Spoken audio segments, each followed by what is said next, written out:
What is going on, everyone? We are back in Madden 17 with our Chicago Bears franchise. Week 9, we are post-bye week here, and heading into the second half of the season, we are 6-1, taking on the 1-6 Minnesota Vikings. And you can see, faced with another injury, Tyler Higbee went down in our last game.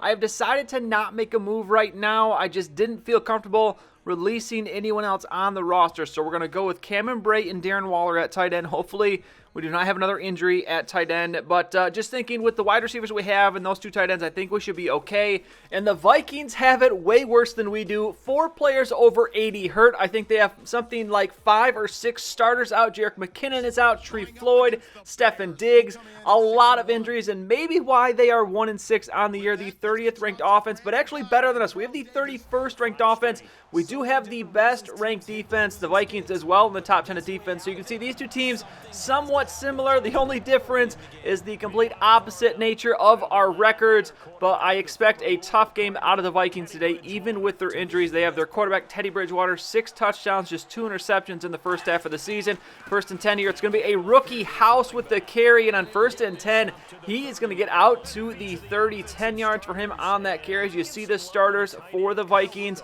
Offensive line, they got Klein there at center. There is Rouse, the rookie. They got Laquan Treadwell and Jarius Wright starting on the outside with all the injuries at wide receiver. But now 2nd and 5. Here is going to be an offsides penalty on our second-year player, Cecil Rudd. So now 2nd and inches. Here is House with the carry. He's got a hole, and look at this. The Vikings striking quickly in this one as the long touchdown run and the first career touchdown for this guy, and that is not a good sight. Our defense normally very good against the run, and we just got absolutely schooled by a rookie. Now in comes our quarterback, and Zach Dudley has been so-so since returning from injury. He's got 545 yards, 3 touchdowns, but 3 interceptions, so we're looking for a little bit better output from him in this game. 2nd and 7 here. It's going to be Dudley throwing, and he is going to find Melvin Gordon out of the backfield, picks up the first down as we move the chains on the first pass attempt of the game. Looking at the defense here for the Vikings, dealing with those injuries. The defensive line still looking very good. The linebackers, Anthony Barr there, Eric Kendricks, they are both very, very good linebackers. And then the secondary, we got Trey Waynes and Mackenzie Alexander starting on the outsides. The corners may be the weakest spot, so we'll try and attack that if we can, as here on 2nd and 7, Cameron Brate with the reception, making his first start of the season here. Now 2nd and 6 from the 35. It's going to be Dudley throwing once again, and we have Brate again here down the middle as he'll pick up the first down, and just like that, we are inside the 30. Now 1st and 10 from the 26. Here is Melvin Gordon, big hole to run through, and he'll get down near another first down, 16 yards. Or 16-yard line, 10 yards on the carry, and does get a first down. It's now 1st and 10. It's going to be Dudley looking. He throws to the outside. He's going to find Marquise Lee, as now we have it here. But 3rd down, 3rd and 2 from the 6, looking for the end zone. Dudley going to try and take off here, but just the quarterbacks, whatever it is in this game, they just don't take off quick enough. He's got decent acceleration, but I just could not get him to go, so he's going to be sacked, and we have to settle for the 3 points. So 7-3 game. Back come the Vikings. Bridgewater, a perfect 3 for 3 as already into the second quarter here. This pass on first down is going to end with an injury, and it is Jarrell Freeman. He was hurt last year. It looks like he is hurt again. We'll get an update in a second on his injury. 2nd and 6, though, now is Teddy Bridgewater going to find Jarius Wright. Gets the first down, and here is the update. A broken collarbone for Jarrell Freeman. I don't expect him to be gone the entire season, but that is another serious injury to our team as they continue to pile up. 2nd and 8 now. It's the rookie Rouse. Looking very good. Yet again, 98 yards for him on 10 carries. Cannot believe a rookie, a youngster, is doing this to our defense right now. Overusing the spin move there a little bit, though, as on 3rd and 1, he could have had the first down, but instead he is going to be dropped short. 4th down, Vikings get a field goal. So big stop there for the defense, but coming back here, we can't get anything going. Zach Dudley, 4 of 8 to start this one, but has had some drop issues with his wide receivers. 3rd and 10 now. It's going to be Dudley, and this one we cannot get rid of in time. I thought I got it away, but Michael Bennett in for the sack, as he's got 1.5 sacks already in this first half, and we have to punt it back to the Vikings. So 2nd and 13. Here is Rouse with a carry. He's going to get out close to the first down, gets to midfield here. So 3rd and 2. Defense could use a stop, as this will probably be the last play before the 2-minute warning, and it is not going to be stopped. And there is another long run from this kid, as what is going on right now? Knocked out of bounds by Adrian Amos, but not until he gets it all the way inside the 10. Now, post 2-minute warning here, the defense cannot not give up a touchdown, but you know what? How about that? First play post 2-minute warning. Laquan Treadwell is in, and it is now 17-3, 31 seconds to go in the second quarter. We have got to get some points right here, as it's going to be Dudley going downfield, and he's going to find Cameron Brate stepping up big with the injury to Tyler Higbee. Nice to see him playing well in this one. As now 1st and 10, it's going to be Dudley throwing downfield. He's going to find Braverman, but he cannot hold on to the ball. As another drop for our wide receiver. So now 3rd and 10, 14 seconds to go. We got to get a big completion here. We have just one timeout remaining, as Dudley on the run will stop, sets, find Cameron Brate, and he's going to get out of bounds as fast as possible. As 6 seconds to go, we'll attempt the 51-yard field goal. Josh Lambo, it's up, and it is going to be good. So we sneak in 3 points as we head into halftime, 17-6. And what a dominating first half from the Vikings. I mean, I thought they would do good, but I didn't think they were going to do that good in this first half. So now coming out here, Malik Craig returning the kick, and he is going to end this one. Yep, you guessed it, hurt at the end of the play, and he has tore his shoulder. So yet another injury to one of our starters. Now, I'm not too upset about the fact he got hurt on the return, because he is a quick guy, good at returning, but obviously just unlucky to get hurt at the end of that play. So we continue now, going to be a man short in our secondary. Zach Dudley with a completion there to Alshon Jeffrey. Now 1st and 10, it's going to be play action, pump fake here. It's going to be Alshon Jeffrey once again. Getting close to the first down, does pick it up. Now 1st and 10 from the 24. Here comes a carry from Jeremy Langford. And look at what he does in this play.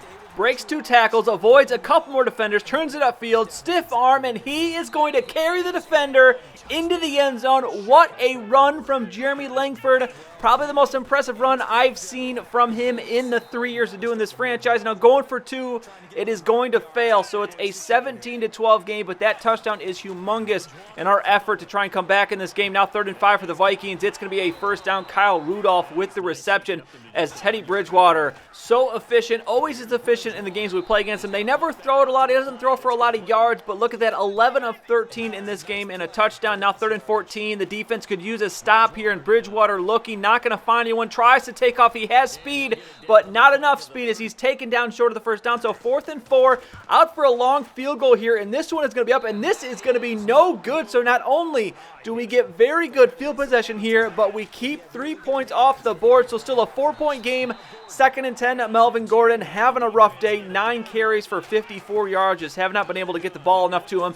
Now 3rd and 13 as we need a completion, and this is going to fall incomplete, so we do get the stop avoiding the field goal, but we give the ball right back to the Vikings. So here they come, 2nd and 7, this pass off the mark, as that's probably the worst pass we've seen from Bridgewater in this game. Now 3rd and 7 as we're in the 4th quarter now. It's going to be Bridgewater play action, looking downfield, facing pressure. He's going to throw it. He's going to be intercepted. Tony Lippett with the interception, takes it down to the 45, and that might be what turns the tide in this game. We got to capitalize on this now. 2nd and 8, Marquise Lee across the middle down to the 31.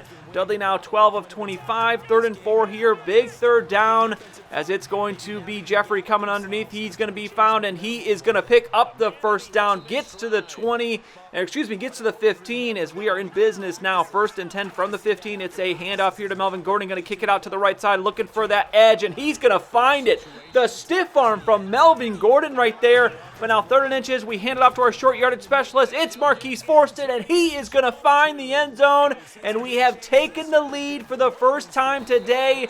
Now again, the 2-point conversion fails miserably for us. So 18-17, 5 minutes to go. I cannot believe we are in the lead in this game after how dominant of a first half the Vikings had. They are awful so far in the second. Leonard Floyd picks up the sack there. So now 3rd and 7 after the Vikings get some of those yards back on 2nd down. It's going to be Bridgewater throwing, and this one going to be complete. Laquan Treadwell getting that one. Tough catch to make, but he does make it.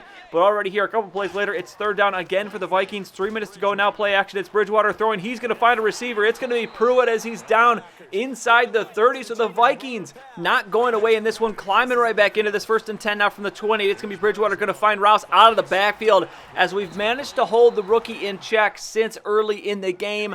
But now 2nd and 4, the Vikings on the doorstep of the end zone, and it's going to be a couple runs as they start to run the ball here post 2-minute warning. passing, which is going to end up coming to their detriment as we're able to get some stops here. Now third down as we're calling timeouts as well. We get the stop on 3rd and 3, so we force the field goal. So here we go, 2nd and 5. We got 1:15 to go. We're down 2. We need a field goal, and all we need is a couple completions from our quarterback. There is Darren Waller, the backup with the reception there. Now 1st and 10 from the 48 as it's going to be play action. It's going to be a completion again, and that is going to be a big one as it's Waller again, but now 2nd 11 from the 30. We got 35 seconds to go. No more timeouts now as we got to pay attention to that and be smart as here across the middle it's going to be Alshon Jeffrey getting into field goal range, but now 3rd and 6. The clock is ticking. We really got to get rid of it here as I'm going to try and throw it to the outside. Just get out of bounds. Thank you. There we go. So 4th down, 9 seconds to go after getting iced. Here is Josh Lambo. It's always scary kicking these as it's going to be up, and it is going to be good, and the Bears complete the comeback. What an unbelievable game. Definitely don't feel good about this one as it was pretty ugly on our part in the first half, but we come back and win it 21-20, and that's maybe one of those defining wins in this season as we were left for dead really in this one. Honestly, should have lost it based on that first half, but the humongous turnover in the second half, and how big is that missed field goal by the Vikings earlier in the second half as Zach Dudley, not a great game, 18 of 33 for 211. Most importantly, no interceptions. Teddy Bridgewater, 144, 1 touchdown, but did throw that pick. The running game, Andrew Rouse from Wisconsin, 21 for 162. Melvin Gordon just 13 carries for 67 yards, did manage 5 yards per carry. And then Langford with that amazing touchdown run earlier in the game. Cameron Brate, 6 for 99. How about that? Stepping up for the injury to Higbee. Alshon Jeffrey, 5 for 46. Treadwell, 4 for 41 in a touchdown. Rudolph, 4 for 36. And then on defense, Adrian Amos leads everyone with 10 tackles. Kendricks had 10 as well. Tackles for loss, a bunch of guys here with 1 tackle for loss. Sacks, though, it's going to be a lot of sacks in this game, honestly. Looking through here, Leonard Floyd had 1, Trevathan had 1, McPhee had 1. A lot of sacks, and then the 1 interception from Tony Lippett. But now picking an MVP this week, I'm going to go a little against the grain, and I'm going to give it to the kicker, Josh Lambo.